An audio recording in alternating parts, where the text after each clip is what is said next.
A woman vanishes into the dark waters of the Bahamas. Her husband claims she was swept away by a sudden violent current.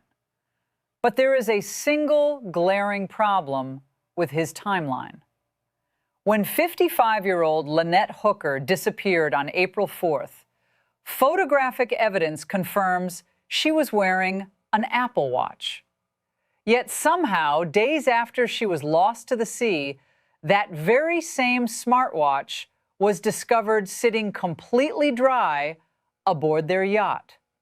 A yacht she supposedly never returned to. The evidence doesn't just point to a tragedy, it points to a geometry that is physically impossible. And the deepest secret of that night? It wasn't found in the water at all. For investigators with the Royal Bahamian Police Force and the United States Coast Guard, the disappearance of Lynette Hooker is no longer a standard recovery operation. It is an active deconstruction of a narrative that fundamentally rejects the laws of maritime physics. Lynette and her husband, Brian Hooker, were living an itinerant lifestyle aboard their sailboat, a yacht named Soulmate. Brian is a United States Marine Corps veteran. He is an accomplished, highly trained sailing mariner who understands the brutal mechanics of oceanic survival. In early April, the couple had anchored the vessel in the Bahamas, securing their position off the coast of Elbow Key. To understand this investigation, you must first understand the specific geography of the Sea of Abaco. This is not the fathomless, crushing abyss of the open Atlantic. It is a highly protected, crystalline expanse of water that functions almost entirely as a massive, shallow lagoon. At its absolute deepest point during high tide, the water column reaches just 15 feet. The seabed is lined with pristine white sand, clearly visible from the surface. When a human being enters this specific body of water, they do not simply vanish into the deep. Every movement, every shadow remains visible. Yet, according to Brian Hooker, absolute disappearance is exactly what occurred. Following a brief evening excursion to a local establishment, he claims his wife fell from their 10-foot rigid plastic dinghy. He alleges the keys went into the water with her, immediately neutralizing the motor. He states the current swallowed her whole, leaving him to battle catastrophic winds alone in the dark. But the forensic reality of the equipment recovered from the water tells a completely different story. Important survival tools remained untouched. A dry bag containing their passports vanished. And the timeline of their final afternoon together? It revealed a fracture that authorities are only now beginning to piece together. The trajectory of April 4th began in broad daylight, far removed from the alleged oceanic chaos that would later define the evening. At 11 a.m., the couple was positioned at the Firefly Inn, a popular mooring destination on Elbow Key. From there, they initiated a physical relocation of Soulmate. They navigated the yacht further south, ultimately dropping anchor roughly 1,000 yards offshore near a white wall at a location known as Aunt Pat's Bay. The strategic placement of the yacht is a critical piece of evidence. Elbow Key is defined by a narrow strip of landmass that separates two violently opposed aquatic environments. On the eastern edge lies the Atlantic Ocean, characterized by screaming winds and relentless heavy rollers. But the western edge, the leeward side, is entirely shielded by the island's landmass. It offers a calm, highly protected safe harbor. Soulmate was intentionally anchored in this protected leeward zone. At approximately 4 p.m., Brian and Lynette boarded their 220-pound dinghy and tendered into a channel leading to the Abaco Inn. They secured the small vessel to the dock ladders and proceeded to the pool area. Transactional records confirm the purchase of two specific rounds of drinks, Bacardi Light and soda. The first order was placed near 4 p.m. A second round was purchased between 6 and 7 p.m. When approaching the bar, Brian was wearing only his swim trunks, openly apologizing to staff for his lack of a shirt as the dinner hour approached. It was during this exact window at the Abaco Inn that the official narrative begins to violently splinter. Witnesses present at the pool area observed the couple for an extended period. Their behavior was so profoundly anomalous that bystanders actively documented the scene. Independent observers stated explicitly that there was nothing normal about the couple's dynamic. The physical distance between them was staggering. Lynette was isolated at the extreme northern edge of the pool, dancing by herself and taking selfies for over 30 minutes. Brian was anchored at the far southern end. Witnesses described him as scowling and pouting, his physical posture rigid, his visual focus locked entirely onto the Atlantic horizon. They were occupying the same physical space, yet existing in absolute isolation. These same witnesses provided an even darker context. They recognized Brian Hooker. They claimed to have encountered him 4 or 5 days prior at another island establishment called Nippers, where they alleged his behavior was aggressive, disruptive, and erratic. But the most devastating contradiction captured at the Abaco Inn was purely photographic. During extensive police interviews, Brian Hooker explicitly stated that when his wife was swept into the ocean, she was wearing a black bathing suit. The photographs taken by bystanders at 5:30 p.m. prove otherwise. The digital evidence clearly shows Lynette wearing a bright turquoise top and a highly visible, vibrant blue head covering. Why would an experienced mariner obscure the specific bright colors his missing wife was wearing while search and rescue aircraft actively scanned the ocean surface? At approximately 7:30 p.m., the couple descended the ladders at the Abaco Inn, boarded their rigid dinghy, and navigated out of the protected channel to return to Soulmate. From this exact minute forward, the timeline exists solely within the parameters of one man's unverified narrative.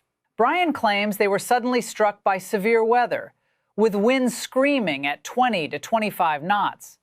He states the dinghy was violently tossed, resulting in Lynette falling overboard. The motor died.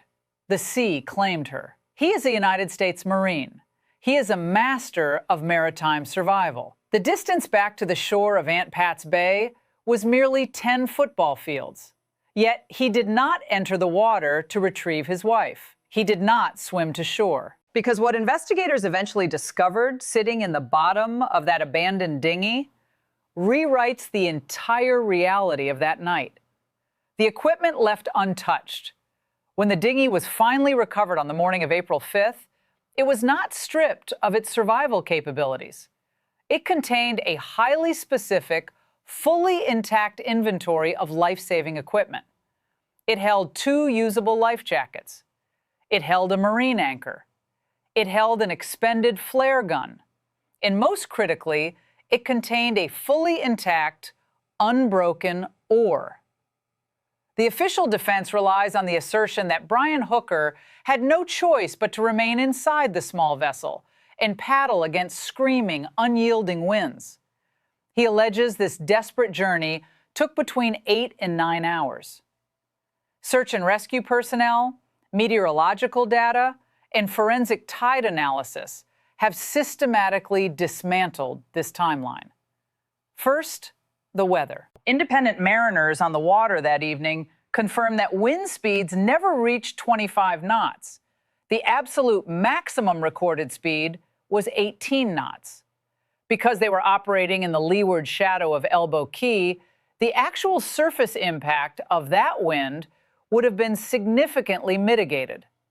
Professional physical tests conducted in identical conditions demonstrated that while paddling a rigid dinghy against such winds is difficult, a 9-hour struggle stretches the bounds of human physiological endurance. Second, the tidal data contradicts the threat. At the hour of the alleged disappearance, the water was at an ebb tide. The total difference between low and high tide was a mere 2 feet. There was no aggressive, violent current pulling water out to the open ocean. The water was essentially stationary. Third, the geographic trajectory defies basic navigation. Brian claims he drifted from the anchorage at Aunt Pat's Bay entirely across the Sea of Abaco, a distance of roughly 4 miles. He eventually washed ashore at a rocky lagoon area known as Calcutta in Marsh Harbor. Search and rescue teams executed a highly technical forensic wind cone analysis. Based on the precise wind direction that evening, a drifting vessel would not have cleared the closest landmass, a spit of land known as Lobers Quarters.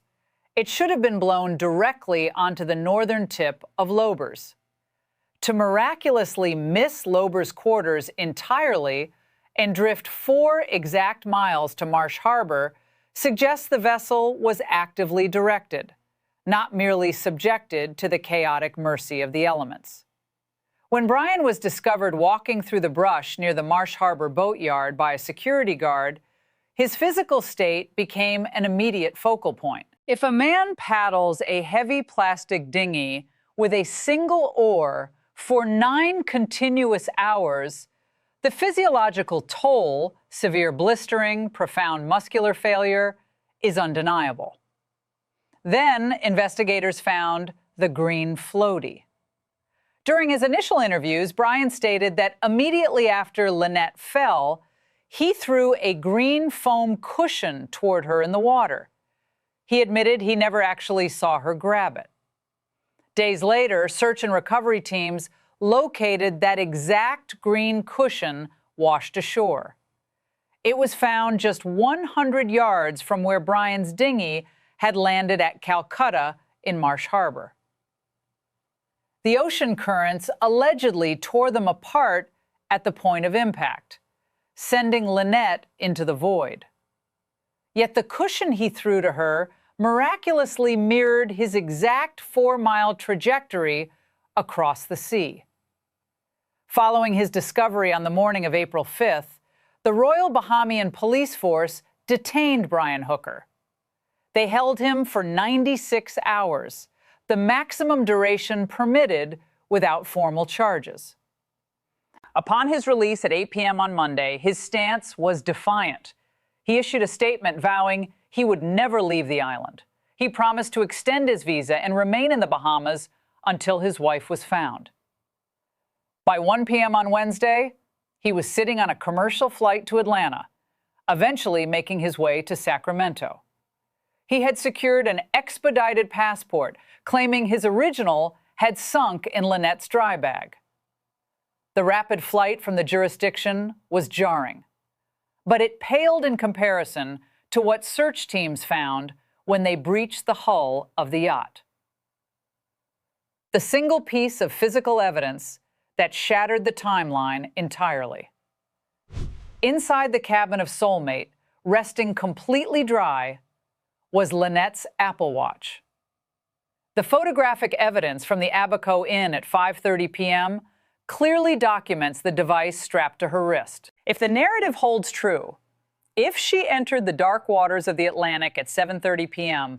and was swept out to sea, the presence of that watch inside the cabin demands an immediate forensic explanation. An Apple Watch disconnected from a cellular network cannot provide a historical GPS track of its coordinates, but its physical recovery is an irrefutable anchor point in reality. Someone transported that specific piece of technology from the shoreline, out of the dinghy, and back onto the yacht. The interior condition of Soulmate offered an even grimmer perspective. When investigators boarded, they found the vessel in a state of chaotic disarray. While the invasive nature of a police search accounts for some of the disorder, the environment underscored the intense, claustrophobic reality of their living quarters. And that reality had been fracturing for a very long time. Digital communication records dating back to early 2024 revealed that Lynette had messaged a friend expressing profound regret over her decision to sail the world. She explicitly stated she was contemplating leaving her husband. By March, just weeks before her disappearance, the psychological strain reached a breaking point. Darlene Hamlet, Lynette's mother, confirmed receiving desperate communications from her daughter. Lynette stated she could no longer tolerate the environment. She begged her mother to retrieve her. She even purchased a return airline ticket. She never took the flight. With the Sea of Abaco offering pristine visibility to a depth of only 15 feet, search and rescue personnel reached a chilling consensus. Sonar arrays, drone sweeps, and aircraft scans returned 0 anomalies. Lynette Hooker was not suspended in the water column. This realization forced a massive tactical pivot. Authorities transitioned from a maritime recovery to a terrestrial forensic hunt. The United States Coast Guard deployed highly specialized canine units, cadaver dogs uniquely trained to detect the chemical signatures of human remains submerged up to 30 feet underwater.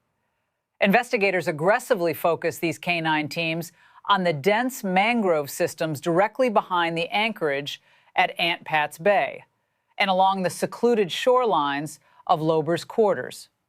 The working theory fundamentally shifted.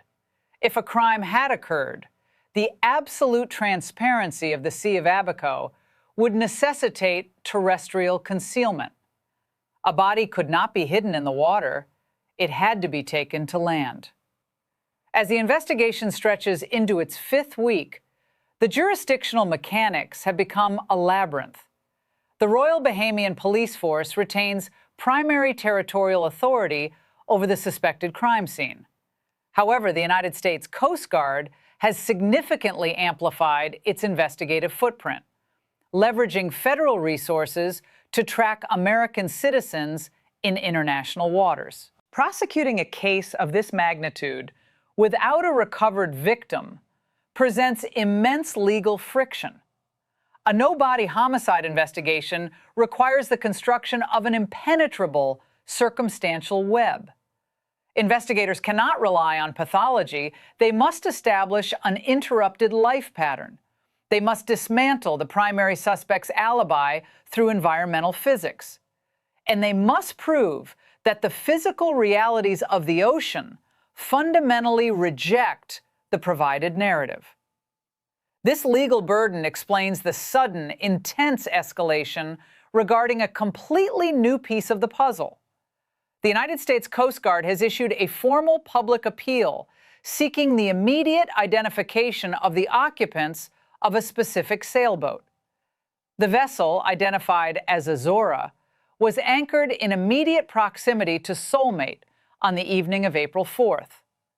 This is not a routine maritime inquiry. Coast Guard investigators have acquired intelligence suggesting the occupants of Azora possess case-altering eyewitness information. The timeline overlaps precisely with confirmed reports from at least 3 separate boaters who witnessed a distress signal, a marine flare, launched from the exact vicinity of Soulmate that night. Sound and voices carry with terrifying clarity over calm leeward water. If an altercation occurred off the coast of Elbow Key, if verbal threats were exchanged, or if the exact timestamp of the flare deployment contradicts the alleged 9-hour paddling narrative, the crew of Azora holds the structural key to the entire case. Furthermore, the mechanical forensic analysis of the dinghy's motor remains a critical, heavily guarded secret.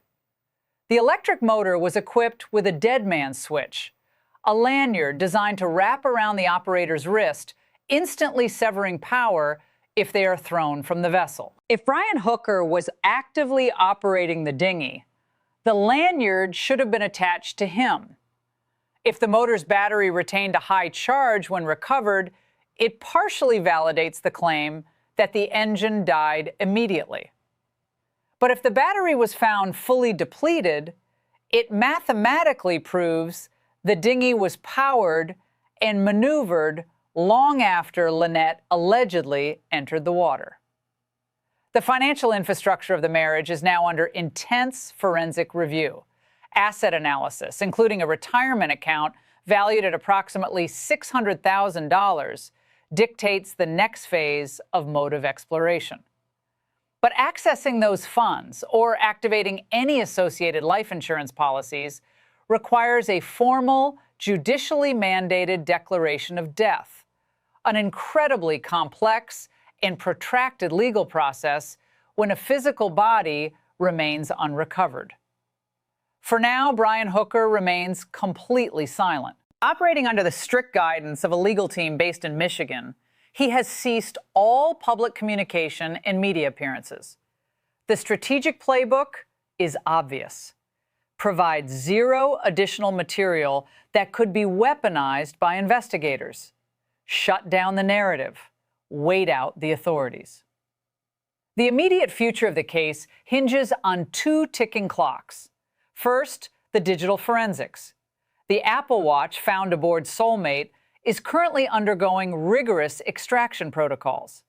While it may not provide a GPS map, it holds vital biometric data, heart rate spikes, and time-stamped movement logs that could pinpoint the exact second a struggle occurred. Second, the hunt for Azora.